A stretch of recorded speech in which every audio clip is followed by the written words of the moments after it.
السلام عليكم اخواني اخواتي، كنتمنى تكونوا باتم الصحه والعافيه وانتم كتشاهدوا هذا الفيديو. اليوم ان شاء الله غادي نقدم لكم وصفه المحراج اللي جاني عليها كثير من التعاليق وكثير من الطلبات انني ننزل لكم الوصفه في البوست الاخير اللي نزلت لكم. فاليوم ان شاء الله كتاب ننزل لكم الوصفه. الا بغيتوا تعرفوا المكونات وطريقه التحضير بقاو معايا لنهايه الفيديو، فرجه ممتعه. اذا بسم الله على بركه الله. بالنسبه للمقادير غادي نحتاجو 13 معلقه كبيره ممتلئه ديال ميكس بي او دقيق مصنع، 5 المعالق كبار من الحنطه السوداء، و5 المعالق كبار من دقيق إيلان او ما يسمى باللغه العربيه الدخن، القليل من ملح الهيمالايا، وعندنا القليل من الزعتر وحبوب الكمون اللي ضروري حمصتهم هكا شويه في المقلاة عاد غادي نستعملهم. سنحتاج أيضا ل6 ملاعق كبار من زيت الزيتون و4 ملاعق كبار من الخل الأبيض.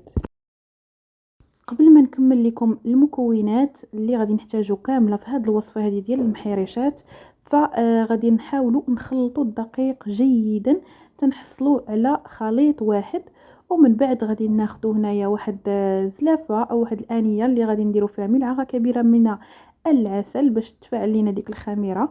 كنضيفوا ليها هكا واحد الكاس ممتلئ من الماء اللي يكون بطبيعه الحال دافئ او بدرجه حراره المطبخ لان الجو مازال ساخن، وكنضيفوا ملعقه كبيره من خميره الخبز وملعقتان كبار من داك الخليط ديال الدقيق اللي خلطنا في الاول. ومن بعد كنخلطوا هاد المكونات جيدا وكنخليوهم حتى كيتفاعلوا لينا مزيان. عاد غادي نكملوا الوصفه ديالنا. صافي هنايا كناخذوا داك الدقيق ديالنا اللي خلطناه وكنضيفوا ليه هذاك الخميره اللي تفاعلت لينا مع السكر وكاس من الماء. كنضيفوا 6 ملاعق كما قلت لكم من زيت الزيتون، 4 ملاعق كبيره من الخل الابيض. وبالنسبه للماء اللي غادي يكفيني لهذا العجين فهما 9 كؤوس وربع، يعني داخل فيهم هذاك الكاس اللي درنا به التفاعل ديال الخميره. 9 كؤوس وربع. انا عطيتكم هنا لي ديتاي بالنسبه للناس المبتدئين اللي كيبغيو هكا ما عندهم لا ميزان لا والو. غادي تعبروا فقط بالملعقه الكبيره اللي كما كنعرفوا اللي كنشربوا بها الحساء. و هنايا الكؤوس ديال الشاي ديال العنبه اللي معروفين عندنا حتى هما اللي غادي تعبروا بهم الماء ديالكم.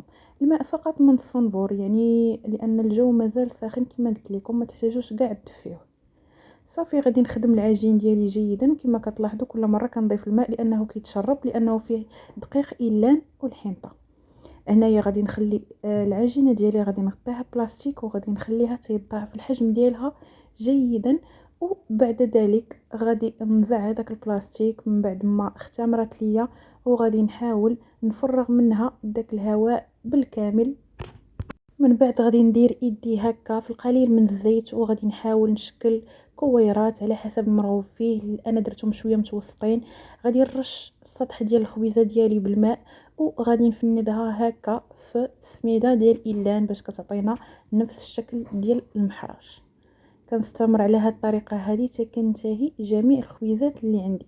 وهكا ديك الرشاشه كما كتلاحظوا او البخاخ ديال الماء كيكون عملي، هكا كترشوا الخبيزه ديالكم من السطح وكيلتصق فيها بالكامل هذاك السميده ديال إيلان. كما كتلاحظوا ما شاء الله راه خرجت ليا كونتيتي اللي هي كبيره. اللي بغى يقسم المقادير الى نصفين فاكيد ممكن.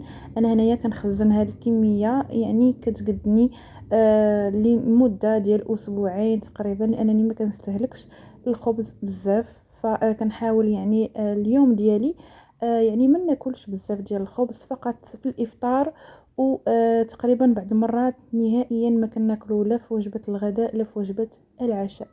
ونسيت ما قلتش لكم بانكم راه كديروا فيه واحد الشريطه من الفوق قبل ما تخليوه يختمر. انا هنايا خليتهم يختمروا واحد المده من 5 الى 7 دقائق على حسب درجه حراره الجو. المهم ما تفوتوش ليه 10 دقائق باش هكا ما يتشتتش معكم الخبز ديالكم ويجيكم النتيجه جيده. في هذا الاثناء راك خليت الفرن ديالي يسخن جيدا. درت النار من الاعلى ومن الاسفل على درجه حراره 200. مجرد ما كندخل الخبز ديالي فكنطفي النار من الاعلى وكنخلي فقط النار ديال للاسفل، وكنهبط درجه الحراره ل 180 درجه مئويه، وكنخلي الخبيزات ديالي يطيبوا على خاطرهم حتى كنبدا هكا نشم في الريحه ديالهم، يعني تقريبا من 25 دقيقه كل واحد والفرن ديالو. يعني ما كنبغيش هكا نلزمكم بالوقت ديال الطهي، المهم نتوما غادي يبان لكم. وكيكون هذا هو الشكل النهائي ديال الخبيزات ديالنا او المحراش اللي كيجي رائع بزاف مع واحد الكاس ديال الشاي والزبده بلديه كما درت لكم في البوست وشهيتكم وكلكم طلبتوني ندير لكم الوصفه، فكانت هذه هي الوصفه. راه كيجي خبز صحي رائع ما تشبعوش منه.